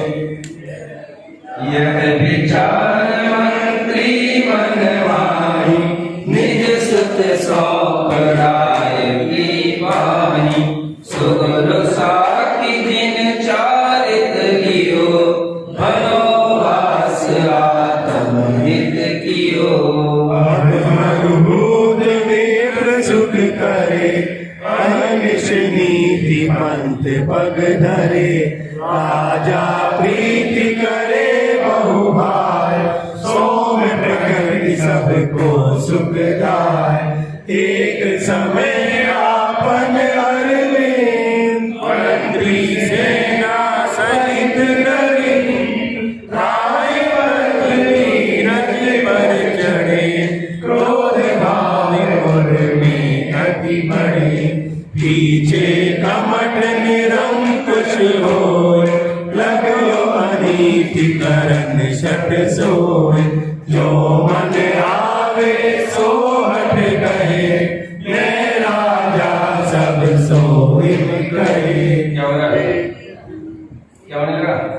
एक बार अब तो राजा विष्णुबुद्धि तो वो मंत्री विष्णुबुद्धि तो चला गया और वो अपने पुत्र को, है ना, सौंप गया राजा के पास में। राजा ने उसी को अपना मंत्री बना लिया और वह जो मंत्री था उसने तो अपने श्रेष्ठ गुरु के साक्षी में जिनेंद्र भगवान का चारित्र धारण कर लिया, है ना। जिन चारित्र का मतलब निर्गत मुनि रूप धारण कर लिया, वनवास रहने लगा, आत्महित करने लगा। इधर मरुबुद्धि जो है, जो मरुबुद्धि ब्राह्मण थे, वो सुख से, है ना, हमेशा नीति मार्ग पर आगे बढ़ते हुए राजा के साथ में बड़ी प्रीति के साथ रहते हुए, सौम्य प्रकृति को धारण करते हुए सुख से रहते थे। एक बार राजा अरविंद की ऊपर, मतलब उनके राज्य में किसी वज्रवीर नाम के राजा ने चढ़ाई कर दी, है ना। तो चढ़ाई करने का मतलब राज्य पर आक्रमण हुआ। तो उसके कारण से वह राजा अपने मंत्री को लेकर के, है ना, उनके साथ युद्ध करने के लिए गया। तो इधर जो कमठ था वो निरंकुश हो गया, है ना। वो वज्रवीर राजा उनके ऊपर आक्रमण करने आ रहा होगा, तो ये भी आक्रमण करने के लिए अपनी सेना को लेकर के चले गए। तो बहुत दूर तक जाते हैं, युद्ध होते हैं, रास्ते में बहुत दिन लगते हैं, समझ आ रहा है। सूचना मिल जाती है कि राजा युद्ध करने के लिए आने वाला है, तो ये भी अपना युद्ध करने की तैयारी करके चल पड़ते हैं। तो ऐसे उसमें कई दिन लग जाते हैं। अब उस बीच में वह राजा भी गया, राजा के साथ में उसका मंत्री भी गया और उसका जो भाई था वो क्या हो गया, अब उसके ऊपर किसका अंकुश, राजा भी चला गया, मंत्री भी चला गया। अब कोई अंकुश तो उसके ऊपर रहा नहीं, वैसे भी दुष्ट प्रकृति का, और उसे खुला छोड़ दिया जाए तो फिर तो उसका कहना ही क्या, समझ आ रहा है। तो अब वो सबसे क्या कहने लगा, मैं राजा हूं यहाँ का, मैं राजा हूं यहाँ का, जो मन में आए वो करना है। अब देखो क्या क्या करता है, देखो। भूषण तुझ रूप बिहारी, राग नंद अतिग बल भयो, इच्छन काम ताप गुर कयो। महामलिन और बसे कुबा, दुर्गति कामी जीव सुभा। पुत्री सम लघु भ्राता नारी, कहाँ उदिष्ट धरी अभिचारी। क्या समझ आ रहा है? वो घर में जो बड़े भाई की पत्नी थी, छोटे भाई था, कमर तो बड़ा है ना, तो बड़ा भाई घर में अकेला रह रहा है और छोटे भाई की जो पत्नी है उसके ऊपर उसकी दृष्टि पड़ी तो वह मोहित हो गया उससे, समझ आ रहा है। और अकेला होने के कारण से वह फिर कुछ अनीति का भाव भी उसके मन में आ गया और ये कहा जाता है कि दुर्जन व्यक्ति का ही ऐसा स्वभाव होता है जो अनीति से डरता नहीं है, अन्याय से डरता नहीं है ना। और जिसके लिए मन मैला रहता है उसके लिए समझ लेना चाहिए कि उसको दुर्गति होने वाली है, तो दुर्गति के लिए यही कारण बन जाते हैं उसके। हाँ, ये दुराचार ही मनुष्य की दुर्गति का कारण बन जाता है। तो उसी के कारण से आगे देखो क्या कहते हैं कि पाप कर्म को डर नहीं लोक की लाज, कामी जन की रीत धिक तिस जन्म आकाश। समझ आ रहा है? कामी व्यक्ति के लिए कभी भी पाप कर्म से डर नहीं लगता। लोक लाज का भी भय नहीं रहता कि दुनिया क्या कहेगी, कैसा हमारी समाज में लोग क्या कहेंगे, क्या प्रतिष्ठा बनेगी, कुछ भी डर नहीं रहता। जब व्यक्ति के अंदर ये वासना जागृत होती है तो आचार्य कहते हैं कामी जन की रीति है इस जन्म अकाल, उसका जन्म तो बेवजह अकाल में हो गया। ये कामी जन की रीति है, ये हमेशा धिक्कार के योग्य है, जिसमें व्यक्ति नीति को भी भूल जाता है, नीति माने न्याय को भी भूल जाता है और अन्याय के साथ प्रवृत्ति करने लगता है। और देखो आगे अच्छा लिखा है, कामी काज अकाज में हो है अब अन्न अवेव मदन मत मद मत सम जरो जरो यहटे पिता नीर बरस नहीं दूर रहे रवियार ता अंबुज में मूड अली उरझी मरे अविचार त्यों ही कुविसन रत पुरुष होय अवस अविवेक हित अनहित सोचे नहीं ये बिसन की क्या कहते हैं, जैसे कभी आपने देखा होगा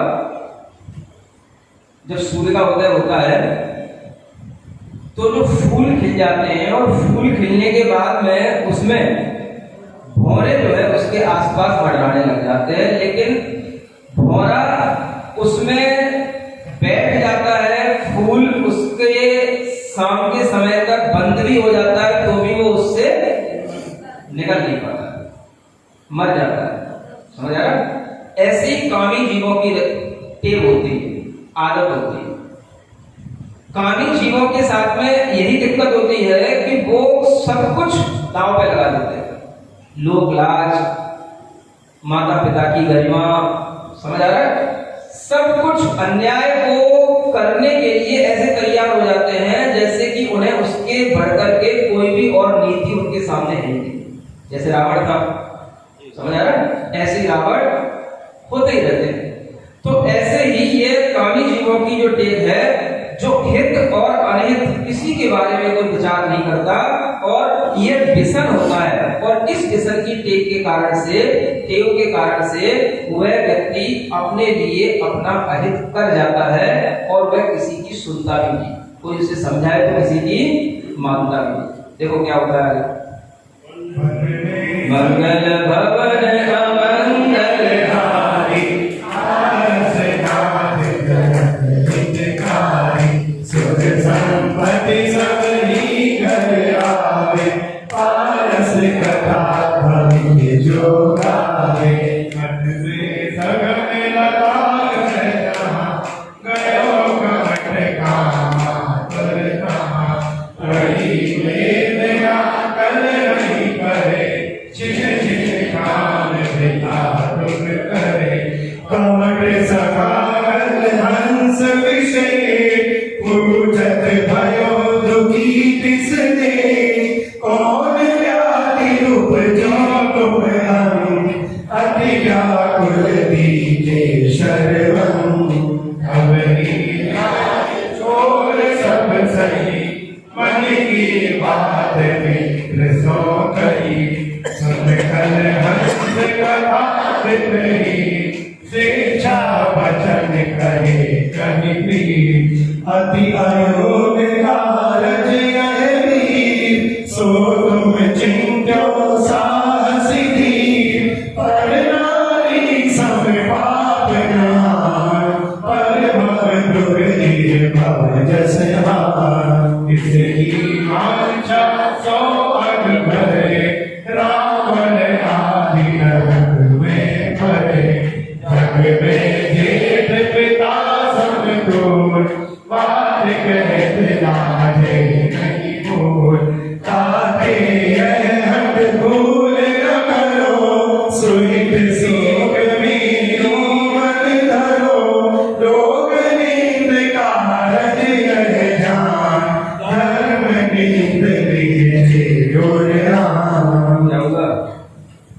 सखा था, उसका मित्र था, किसका? कमट का, है ना? उसका नाम था कलहंस। क्या नाम था? हाँ। तो सखा ने पूछा ये क्या हो रहा है आपको? तो उसने उसको बताया कि मेरे मन में ऐसा ऐसा भाव आ रहा है। तो वो कहता है कि ऐसी हट नहीं करना चाहिए, ये आपके लिए हितकारी भाव नहीं है, इससे तो लोक में बहुत निंदा होगी और धर्म की भी निंदा होगी, इस तरह से करना आपके लिए उचित नहीं है। तो वो कलहंस जो उसका सखा था, मित्र था, वो भी उसको समझा रहा है, लेकिन क्या होता है? यूं कलहंस अनेक विद दई सीख सुख देन, सब कमट शील प्रणि हरे विफल हित वेन, आयुहीन नर को यथा औषधि लगे न ले, यो ही रागी पुरुष प्रति प्रथा धर्म पुरुष। समझ आ रहा है? नोट कर लो, मोबाइल में, हाँ, हाथों में लिखना जानते हो, नोट करके रखो, अच्छी चीजें, नीति वाक्य है। आयुहीन नर को यथा औषधि लगे न ले, समझ आ रहा है? जिसकी आयु भी नहीं बच रही है, मरने वाला है, उसे क्या औषधि खिलाने से क्या होगा? उसके लिए औषधि भी काम नहीं करती है, जिसकी मृत्यु निकट आ जाती है। ऐसे जो रागी पुरुष होता है, उसके लिए धर्म का उपदेश भी व्यर्थ जाता है, कोई काम नहीं करता। ऐसे उस रागी कामी, उस कमठी पुरुष के लिए जितने भी वचन उसने हितकारी बोले, किसने? कलहंस ने, सब व्यर्थ रहे, कोई काम के नहीं।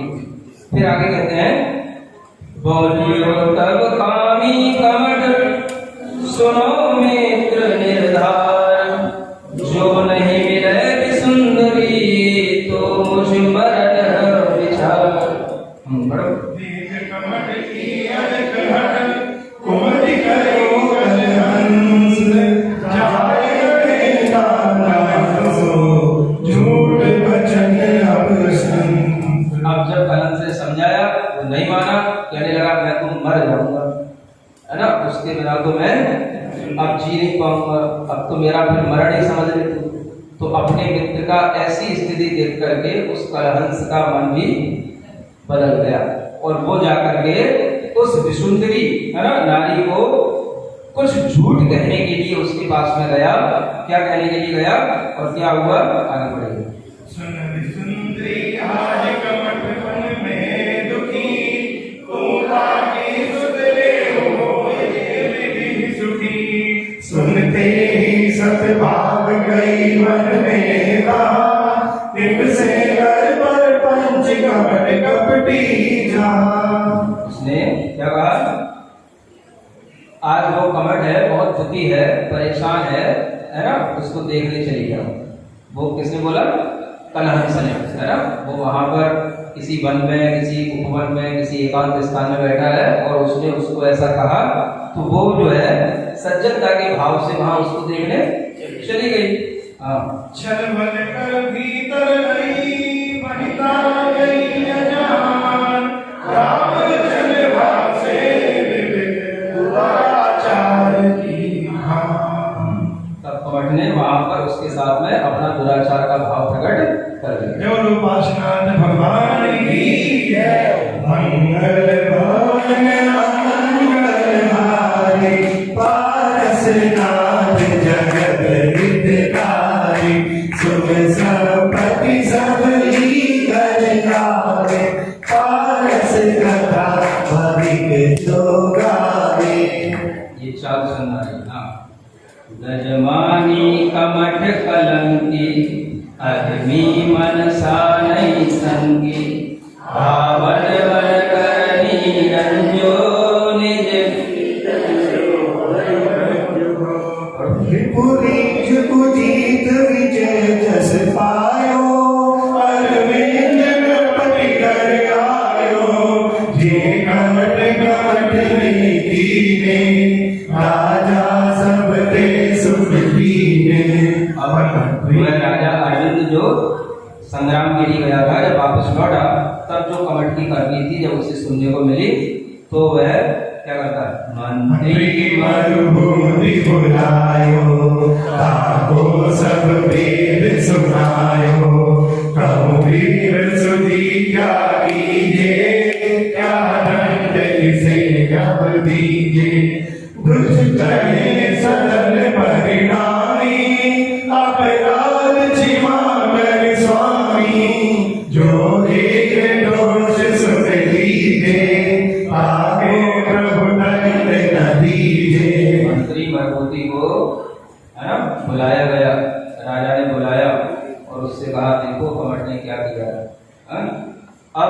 इसके लिए क्या दंड देना चाहिए, वो अपने मंत्री से ही पूछ रहा है ना। अब देखो कितनी सज्जनता भाई की, कि वो भाई कह रहा है इतना सरल परिणामी है, ये स्वामी अपराध इसका क्षमा कर दो।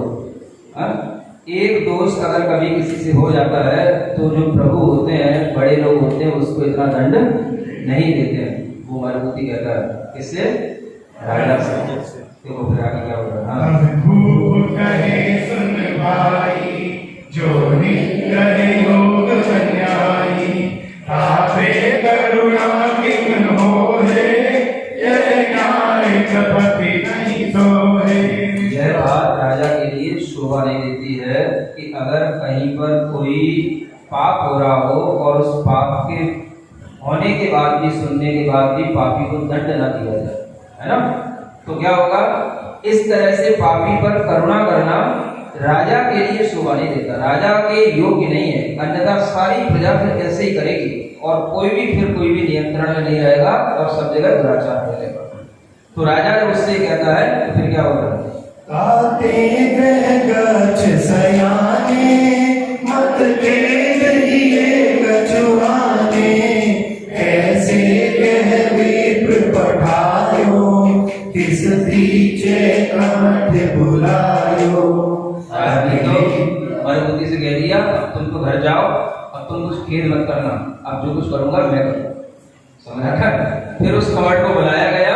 अब क्या होता है देखो, अति निंदो नीच कुशलनी, राजो निर्धार अधर्मी, राजा विसकीनी, सिर मुंड दंड बहुदीनी, मुख के गालों से लगाई, कर रोप्यो पीर नारी, फिर सारे नगर फिरायो, प्रतिवीधि ढोल बजायो, इस भांति कमठ की भारी, हे सबनी नर नारी, उर्वासी रोग दिखारे, बालक मिल कंकर मारे, यो दंड दियो अति भारी, फिर दीनों देश निकारी, जो धीरज पाप कमाए, तत्काल तुझे बहुआए। इसे कहते हैं खुआरी। खुआरी जानते हो? हाँ, सवारी नहीं, खुआरी। खुआरी बोलते हैं और खुआरी हो गई, जानते ही कौन कौन दुनिया में है। ऐसे कमठ की खुआरी दी गई। खुआरी का मतलब होता है जिसका बहुत ज्यादा निंदा हो, अपयश हो, है ना। तो राजा के दंड देने के तरीके पहले यही हुआ करते, समझ आ रहा है।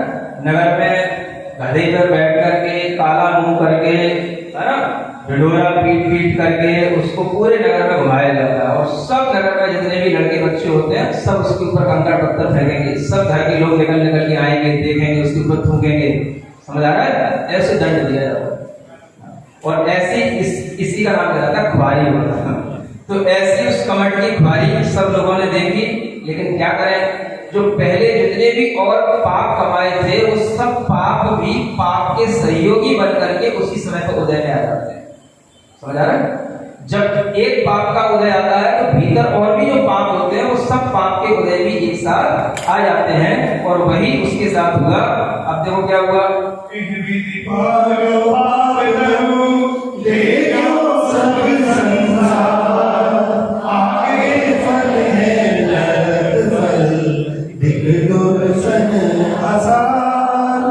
अब उसका एक पाप रूपी वृक्ष फलने लगा और इसको सारा संसार देख रहा है और इसके लिए धिक्कार कर रहा है कि इसने एक ऐसा बुरा काम किया है। दुर्व्यसन का यह परिणाम होता है जो इस सबके सामने आ रहा है कि देखो पाप का फल वस्तुतः कैसे मिलता है। अभी इतना ही पूरा नहीं हो गया पाप का फल कि उसे नगर से बाहर निकाल दिया, उसके लिए बहुत ही अपमानित कर दिया, बहुत ही उसकी निंदा हो गई, इतने से भी अभी पूरा नहीं हुआ पाप का फल, समझ आ रहा है। पाप का फल बहुत विचित्र होता है। आगे देखो क्या होता है,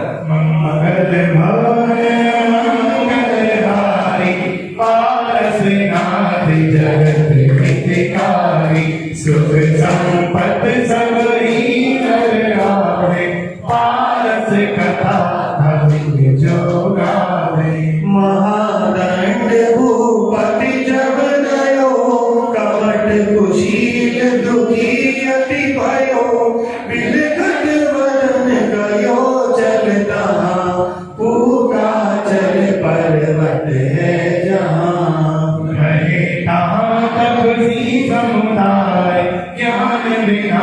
सरसों के गाय, तेरी रहे अधोमुख झूल, धुआं पान करे अधमूल, के ही उर्ध्वमुखी आंखों देखे सबे गगन की ओर, के ही निग से ओढ़ मान, दुबिध दयालों पर जेनाय, के ही पंच अग्नि जल सहे, छूट गया।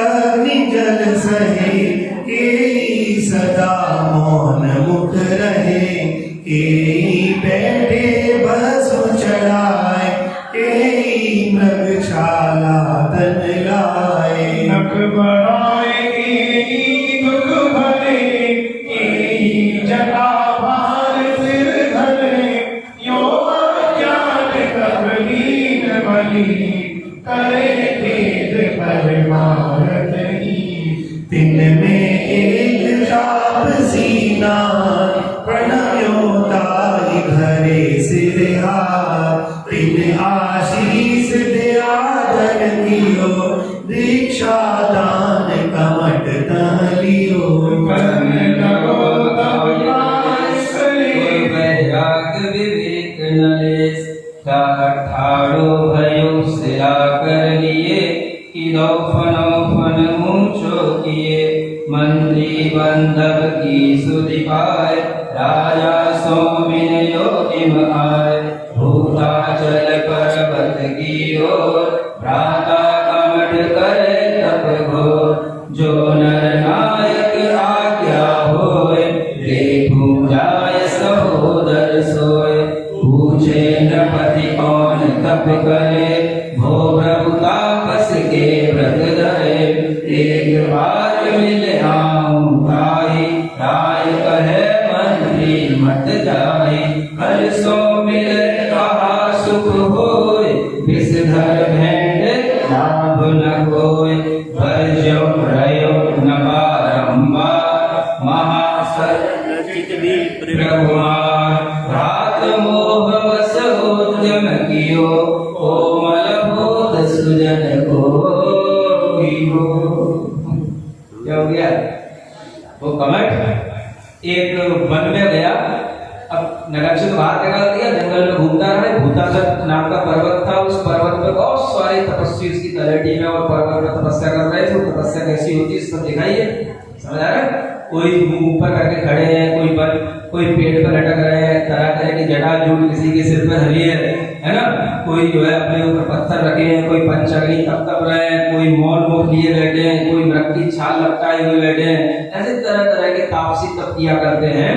ये सब मिथ्या तप कहलाते हैं। अज्ञान के साथ, परमार्थ के ज्ञान के बिना, आत्मज्ञान के बिना किए जाने वाले ऐसे तपस्वियों का जो सरदार था, उनसे जाकर के वो कमठ मिला, तो उस कमठ के लिए भी वहां पर एंट्री मिल गई।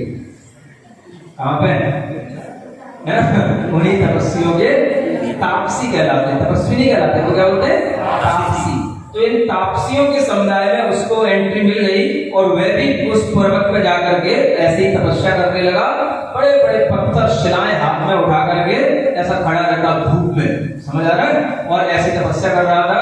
पता पड़ गया मरुभूति को, मेरा भाई कहाँ है, भाई कहाँ है, रोता जागता सब जगह पूछता रहा। उसे पता पड़ गया, किसी ने बताया कि भाई वो भूताचल पर्वत में तापसियों के संकट पहुंच गया है। तो एक बार राजा के पास जाकर के कहने लगा, राजन अपने भाई से मिलाऊं? भाई ने कहा, भाई कहाँ जा रहा है, किससे मिलने जा रहा है? अरे मेरा भाई तो है। मना किया, मत जा, कोई मतलब नहीं है, सर्प से मिलने का कोई मतलब नहीं है, जिसका स्वभाव दुष्ट है वो स्वभाव कभी बदलता नहीं, तेरे लिए हितकारी नहीं है, राजा ने कहा। लेकिन भाई का उसके अंदर इतना प्रेम था, इतना स्नेह था भाई से, और उसका चित्त भी इतना सरल था कि नहीं नहीं मैं भाई के पास जाऊंगा, उससे माफी मांगूंगा तो भाई बेचारा घर पे आ जाएगा और फिर हम ढंग से रहेंगे, कोई बात नहीं। ऐसा सोच करके उसने राजा की बात नहीं मानी, और वो कहां चला गया? उसी भूताचल पर्वत पर जहां पर वो कमठ तप कर रहा था चला गया, क्योंकि कोमल भूत सुजन को हियो है, सज्जन का हृदय कोमल रहता है। कोई उनके लिए कितना भी दुर्जनता का व्यवहार करे, लेकिन वो अपनी कोमलता नहीं छोड़ पाते। वो फिर भी अच्छा ही सोचते, भैया भैया है, ठीक हो जाएगा, ठीक हो जाएगा, घर में आओ, ठीक हो जाएगा। समझ आ रहा है? गया भाई के पास में, देखो क्या होता है।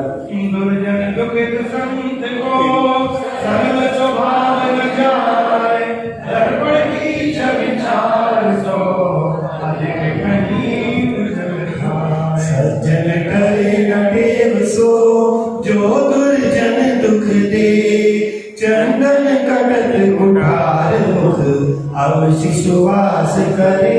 समझ आ रहा है क्या? पहले क्या उदाहरण दिया, देखो आप लोग के पास सब मिरर रहता है? अब उसके ऊपर कभी मैली लग गया, मैला लग गया हो, है ना, धूल लग गई हो कांच के ऊपर, आप क्या करते हो, उसको छाल से साफ कर दोगे, मतलब उसके ऊपर डिटर्जेंट भी डाल दोगे, कोई भी तीखा पदार्थ, कुछ भी रीठा डाल दोगे, रीठा से साफ करोगे। ये सब क्या है, खारिज चीजें हैं। तो सज्जन का स्वभाव भी ऐसा ही रहता है, उसके ऊपर कोई खारा पानी डाले, माने कोई उसके साथ बुरा भी करे, तो और उसका स्वभाव उज्जवल हो जाता है, और ज्यादा वो मृदु हो जाता है। ये सज्जन का स्वभाव ऐसा कहलाता जाता है, माने दूसरे की दुष्टता से भी सज्जन और सज्जन बनता चला जाता है ना। फिर आगे, मंगल भवन मंगल हारी, पारस नाथ जगत हितकारी, सुख संपत्ति सब ही कर आवे, पारस कथा जो नावे। गयो विप्र एकाकी कहा, कमट कठोर करे तप जहाँ, विनयवंत हो विनयो दास, महासरल पायक मुख भास। गोवर्धन तोर गंभीर, यह अपराध क्षमा कर वीर। मैं तो राय बहुत विनयो, मानी नाई तुम्हें दुख दयो। होनहार सो काम साय, तुम बिन मोहि कछु सुहाय। योगे पायन लागो जान, तो क्यों अधिक कमट दुखता। क्या कर लिया, क्या कह रहा भाई से, तुम बिना मुझे कुछ अच्छा नहीं लग रहा है, मैंने तो राजा से बहुत कुछ कहा था, इसको क्षमा कर दो, राजा ने नहीं माना। तुम ये मत सोचना कि मेरे कारण से राजा ने तुम्हें दंड दिया है। समझ आ रहा है? सब कुछ समझा रहा है, कह रहा है, और उसके पैर पड़ रहा है, इसके कमट के, बड़े भाई के। अब देखो, फिर भी उसका कोप है ना कम नहीं हो रहा है। क्या करता है वो, दुर्जन और श्रेष्ठा, ये हमारी जगमानी, जो जो बदले दिए, त्यों कोप करा। श्लेष्मा जानते हो, दुर्जन और श्लेष्मा, देखो बहुत अच्छी नीति है। समझ आ रहा है? बड़े अच्छे अच्छे भजन बन सकते हैं इनके ऊपर, नीतियों के ऊपर, कि दुर्जन और श्लेष्मा, श्लेष्मा माना होता है कफ, ये इनको जितना मीठा दिया जाए ये उतना ही ज्यादा और ज्यादा विष बन जाता है। समझ आ रहा है? कब किसी को आ रहा हो, किसी को बीमारी हो, उसको मीठा खिलाया जाएगा तो कफ और बढ़ेगा। ऐसे ही दुर्जन से मीठे वचन बोले जाएंगे तो उसकी दुर्जनता और बढ़ती। तो कभी कभी ये भी होता है, इसलिए भी ये बात जो कभी कभी कही जाती है, शठे साठ्यम समाचरे। समझ आ रहा है? मतलब सठ के साथ सठता का व्यवहार करना, दुर्जन के साथ दुर्जनता का व्यवहार करना, या दुर्जन से दूर रहना। ये गृहस्थ के लिए, अपनी जान बचाने के लिए, या प्रजा को न्याय मार्ग पर लगाने के लिए यह नीति भी इसीलिए लागू की जाती है। समझ आ रहा है? तो राजा ने तो उससे मना किया था कि देखो दुष्ट है, उसके पास मत जा, तू अपना मोह छोड़ दे। लेकिन अपने मोह के कारण से और अपनी सज्जनता के कारण से वो उसके पास में जाकर के मीठे मीठे वचन बोल रहा है, हितकारी वचन बोल रहा है, क्षमा मांग रहा है, लेकिन उसकी दुर्जनता में कोई फर्क नहीं आ रहा, बल्कि उसकी दुर्जनता और कुपित हो रही है और बढ़ रही है। शीश पे गारी महक समान, पीर नाई पिछून को एक दुर्जन की बात। क्या कर दिया उसने, शिला उठा करके, जो शिला अपने सिर पर रखा था वो उठा करके उसने उसी भाई के ऊपर पटक दी, और उसे बिल्कुल भी पीर नहीं आई, दर्द नहीं हुआ कि मैं क्या करने जा रहा हूँ, मेरा भाई इतना सज्जन है और मुझसे क्षमा मांगने आया है, फिर भी उस दुष्ट ने उसके ऊपर सिला पटक दी। दुर्जन को विश्वास जे करी है नर विचार, ते मंत्री मजबूत सम दुख पावे निर्धार। दुर्जन जन की प्रीति सो कहो कैसे सुख होए, विश्वती सो व्यूज की आपत्ति सुनी न रोए। मंत्री कन तेरु तेरी कुछ चीज करार, दुर्जन हित करते किनो निकसों को पंजना। ये विधि पापी कमठ ने हत्या करी महान, तब तब सीने नीच कर काट दियो दुष्टता। तेरी दुष्ट भीम दुष्ट मीनन ते मिलो, भयो चोर घर घूसनियो। पाप करत कर आयो जमे, आदि बुद्धि विधि मार्यो तवे। ऐसी करनी आचरे तैसो ही फल होए, इंद्रायण की बेल के एक दिन अरविंद नरेंद्र, पूछे कर जुग जोर मुनिंद। सो प्रभु मुझ मंत्री मरभूत, क्यों नहीं आयो कायन भूत। सुधि अवधि वंत मुनिराय, सब विरत्य कहो समुझाय। राजा मन अति भयो मलिन, मंत्री सज्जन तालीन। भरजत गयो दुष्ट के पास, उमरन लयो सयो बहुत्रास। होनहार सोही विधि होय, काय मिटाय सके नहीं कोय। यो विचार मन शोक मिटाय, साधु पूज हरदाय राय। यह सुनि दुष्ट संग परिहरो, सुखदायक सत संगति करो। एक बार राजा अर्जुन पूछता है, जब वो मरभूति मर गया तो पूछने लगा कि भाई ये मरभूति आया क्यों नहीं अभी तक लौट करके। तो उसे पता पड़ा कि उस दुष्ट कपट ने उसको मार डाला। तो कहता है देखो इसीलिए कहा जाता है दुष्टों की संगति कभी नहीं करना चाहिए। लेकिन क्या करें, जो विधि का विधान है वो भी मिट नहीं सकता है। जिसके कर्म जैसे बनते हैं उसको वैसा फल मिलता ही है। यह सुनकर के हमें यह सीखना चाहिए कि दुष्ट व्यक्ति की संगति से तो बचो और सुखदायक संगति करो। अंत में तपे तवा पर आय स्वाति जल कुंद विनट्ठो, कमल पत्र पर संग वही मोती संग दिठो। सागर समीप समीप भयो मुक्ता फल सोई, भाव प्रकट देखो सब कोई। जो नीच संग तय नीच फल, मध्यम तय मध्यम सही। उत्तम संयोग